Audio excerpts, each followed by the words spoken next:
This is module 2, the second chapter, three-phase AC circuit, the content of the syllabus, the advantages of three-phase system, uh, generation of three-phase AC voltage, next the three-phase star connected load and delta connected load, and measurement of three-phase power using 2 wattmeter method. First, we will be discussing the advantages of three-phase system. A three-phase apparatus is more efficient than the single-phase apparatus. Three-phase apparatus, three-phase apparatus cost is less than the single phase. A three-phase is smaller than in size than the single-phase apparatus. Three-phase motor produce a uniform torque, whereas single-phase motors produce a pulsating torque. Three-phase motors are self-starting, whereas single-phase motors is not self-starting.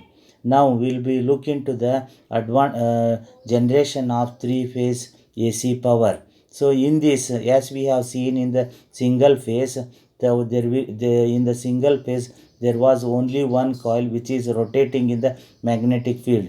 You will get the AC voltage E is equal to Em sin omega t. In this three phase, another two coil each displaced by 120 degree electrically. Then when you rotate these coils, you will get three voltages. One is EA, that is the coil A, Em sin omega t, EB, Em sin omega t minus 120, EC voltage Em sin omega t minus 240. Means simultaneously we will be getting all these three voltages. With respect to A, B will be 120 degree phase difference. With respect to B, C is 120 degree phase difference. With respect to A and C, there will be a 240 degree phase difference. First, let us look into the balanced load. In this balanced load, all the arms of the star connected and delta connected will have the same impedance. Then we will be call it as balanced load. Now let us establish the relationship between line and phase values. Phase values in case of a star connected load. In this star connected, the one end of the star, all the three impedances, one end of three impedances shorted, made it as a neutral point, and other three free end we will be providing the three phase AC voltages. In this, let us look into this. EAN, EBN, ECN are the phase voltages. That is EAN equal to EBN equal to ECN equal to E phase. Then there is a EAB, EBC, EAC are the three line voltages. This is the voltage measured between the lines. Then IA current, IA, IB and IC are the line currents. IA equal to IB equal to IC equal to IL, that is line current. Now from the diagram we can understand the IA which will goes into the phase, that is IA equal to IL equal to I phase. Always in star connected, line current equal to phase current. Comes to the voltage. The voltage EAB is equal to, it is a summation of two voltages. One is EAN plus ENB.